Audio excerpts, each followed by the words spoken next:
ስለዚህ ጀነራል ተፈራ ወደ አማራ ክልል ወደ ፋኖ ትግል የገባበት ምክንያት ምንድነው ስንል ሰው ገዱን እንደማይቀበለው ማንም ዲያስፖራ መግባት አይችልም። ስለዚህ ዲያስፖራው ተረባርቦለታል ለሕክምና ሲባል ቢከለከልም፣ ነገር ግን ይህን ተጠቅሞ በአማራ ህዝብ ዘንድ ተቀባይነት ያለው ጀነራልም ሚል ስም ስላለው ብቻ ግባና አግዘን ተብሎ ከአዲስ አበባ ተነስቶ የገባ ነው። ሚስቱንም ልጆቹንም ጥሎ አዲስ አበባ ላይ ጥሎ የገባ ነው። ማን? ጀነራል ተፈራ።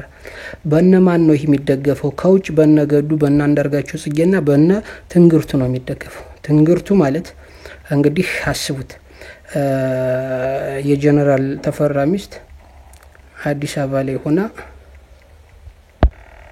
አስቡት፣ የጀነራል ተፈራ ሚስት አዲስ አበባ ላይ ሆና የአማራ ፋኖ መሪ ባሌ መሆን አለበት፣ ጀነራል ተፈራ እንዳይሆን እነ ዘመነ እናስረስ ፊት ሲለምኑት እንዳልነበረ እነሱ ናቸው እምቢ ያሉ፣ መሪ መሆን አለበት ብላ ስለ ባሏ ጀግንነት ስለ አፋብሃ ጀግንነት ስለ ድሎቹ ስትዘበዝብ ውላ ብልጽግና ዝም ሲላ ታስቦ ያውም መዲናው አዲስ አበባ ላይ። አንድ ሁለተኛ በአሚኮ ትንግርቱ በአሚኮ በቀለጠው ሰዓት ብልጽግናን እየተሳደበ የአማራ ባለስልጣኖችን እየተሳደበ እነ ይልቃል ከፋለን እየተሳደበ እነ ተመስገን ጥሩናን እየተሳደበ ለቃቃሚና ተላላኪ ናቸው እያለ እየሰደባቸው በአሚኮ ሽፋን ተሰጥቶት ፕሮግራም ሲሰራ ሲፈቀድለት በማን? በብልጽግናና ያውም በስኳድ እና በአማራ ብልጽግና ተፈቅዶለት ይህን ሲሰራ እውነት ይፈቅዳሉ ብላችሁ ማሰብ አለባችሁ። ገዱ እንደዛ ተናግሮ አብይን እንደዛ ወቅቶት እንደዛ ሰድቦት ወደ ውጭ ሲሄድ እሺ ብሎ አስወጣው። ይህንም ማሰብ አለባችሁ። ምክንያቱም ታሞ አትወጡም አትታከሙም የሚል ሰውዬ ሰተት ብሎ እንዲወጣ ሲያደርገው፣ ትንግርቱንም እንደዛ የሚሳደብ ሰውዬ ሰተት ብሎ በሪፖርት አሜሪካ ሲሄድ፣ በባዴን ቪዛው ያለቀለት ሰው እንዴት በሱ እንታለላለን? ለትንግርቱ እኮ ማንም አይደለም ቪዛውን የሰጠው፣ ማንም አይደለም ያመቻችለት፣ በብልጽግና በባዴን እኮ ነው፣ በአማራ ብልጽግና እኮ ነው ተመቻችቶለት ወደ ውጭ ወጡ። ስለዚህ ይሄ በጣም ትኩረት ተሰጥቶት ሊታይ ይገባል። ሌላው ህዝቡ በጣም የአማራ ህዝብ በጣም እየተሸወደበት ያለ ምንድነው? በዶክተር ደሳለኝ ዙሪያ አንድ ሌላ ፕሮግራም እሰራለሁ። ስለዚህ ዶክተር ደሳለኝ ያለው ከተናገረውና ከክርስቲያን ታደለ ከተናገሩት ሁለቶችም ፓርላማ ላይ ነው የተናገሩት። ፓርላማ ላይ ሁለቶችም ከተናገሩት የማን ነው ይበልጥ ስድብ ያለው? የማን ነው ይበልጥ ፕሮፓጋንዳ ለዓለም ሚዲያ ያወጣበት? ለማን ነው ይበልጥ የተቸው? ከክርስቲያን ታደለና ከዶክተር ደሳለኝ ብልጽግናን አብይንም እንዳብይ ማን ነው ይበልጥ የተቸው? ይህንን በጣም ማየት አለብን። አሁን ዶክተር ደሳለኝ ስለሱ ፕሮግራም እሰራለሁ በሚቀጥለው። ስለዚህ አማራን ማን ይምራው የሚለው በጣም አንገብጋቢ ነው፣ ወሳኝ ነው። አማራ አንድ መሆን አለበት፣ ፋኖ አንድ መሆን አለበት። አንድ ተቋም ሊኖረው ይገባል፣ አንድ መሪ ሊኖረው ይገባል፣ አንድ መመሪያ ሊኖረው ይገባል፣ አንድ ማታገያ ሀሳብ ለህዝቡ ይፋ ሊያደርግ ይገባል። ነገር ግን አሁን ሁሉንም አድርጓል። የቀረው ምንድነው? አንድ መሪ ነው። አንድ መሪ ደግሞ በጠላቶቻችን አርበኛ ዘመንን ባለፈው በተደጋጋሚ ሰርችላችኋል። የሚፈልጉት ሁለት አይነት ሲስተም ተጠቅሟል። አርበኛ ዘመን ላይ ኃላፊ ሆኖ ከመጣ መሪ ሆኖ ከመጣ ምን ብለው ህዝቡን እንደሚከፋፍሉ በተደጋጋሚ እንግዲህ የጠላት አክቲቪስቶች ኢንተርቪው ያደርጉታል። እነ መሳይ እና ሌሎችም ኢንተርቪው ያደርጉታል። ሲያደርጉት ግን ሁሉንም እየቀዱ ነው የሚያደርጉት። ምን ለማድረግ? ችግር ፍለጋ ማለት ነው። አንዲት ለህዝብ ጋር ማጠያ ፖይንት ፍለጋ ለዛች ተደጋግመው እያዳመጡ ይፈልጉለታል። ነገር ግን ማግኘት አልቻሉም። ህዝብ ያምባቸውን ሞት አንስተው መከፋፈል ለዛ በዛ ተዘጋጅተውለታል። ሁለተኛው ግን እና የመጀመሪያ ቀዳሚው ግን እድላቸውን መሞከር እሱ መሪ ሆኖ እንዳይመጣ እነማንን ተጠቅመው ማንም ይምራማን ብቻ አማራ የሚሆን አስተሳሰብ።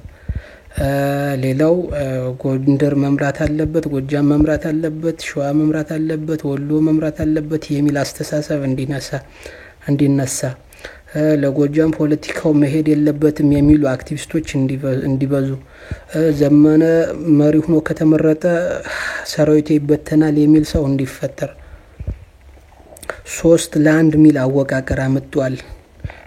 ጎንደር ወሎና ሸዋ ከተስማሙ አንዱ ጎጃም ቢቀር ምንም አይደለም ከፈለጉ ይውጡ የሚል አክቲቪስት አሰማርቷል። ይህንን የሚያስተጋቡ ተውን አብዛኛው የነ እስክንድር የስኳድና የብልጽግና አክቲቪስቶች ናቸው። ለምን ጎጃም ንዴት ስሜታዊ ሆኖ ራሱን እንዲያገልና ብቻውን እንዲሆን እርስ በርስ ጦርነት እንዲከፈት ትሪገር የማድረግ ሁኔታ ነው። ይህን ደግሞ በጣም ህዝቡ አንድ ሆኖ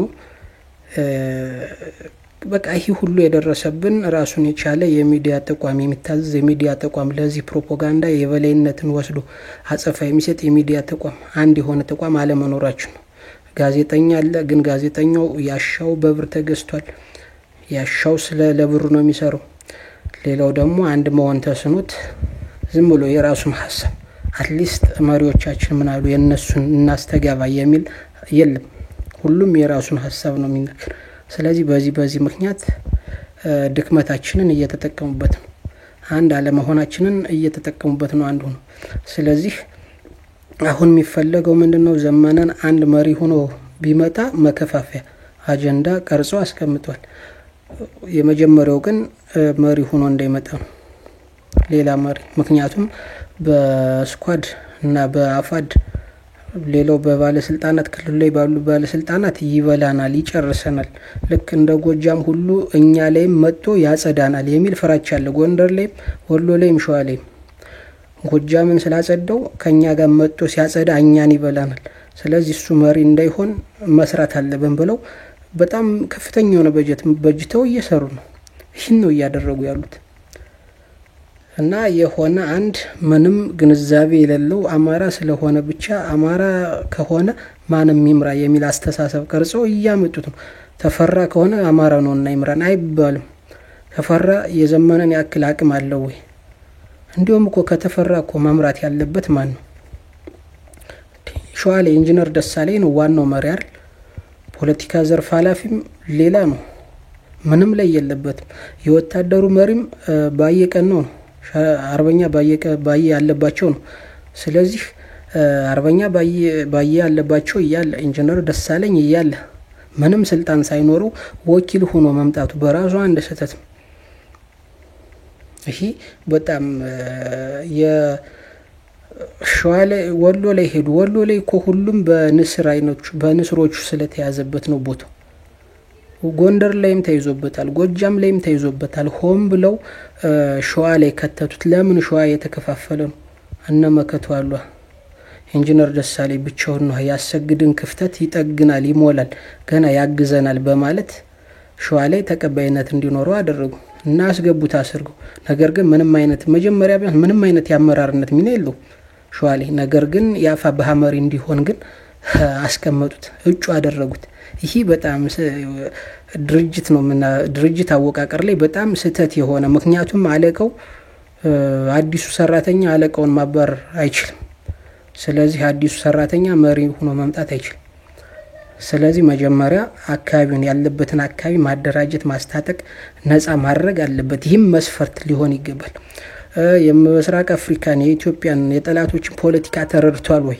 እንደሱ በተናገረው እኮ ነው ዘመን የተጨፈጨፈበት። ሴሮ እኮ ጀነራል ተፈራ የትግራይ ህዝብና የኤርትራ ህዝብ ብሎ የተናገራት ያውም በዛ በሞቀ ሰዓት ወደ ህዋትና ሻቢያ ቀይረው እኮ የወረዱ የተናገረው ጀነራል ተፈራ ነው። ግን የወረዱበት ዘመነ ነው። ምን አገናኘው? ይሄ በጣም ትኩረት ተሰጥቶ ሊታይ ይገባል።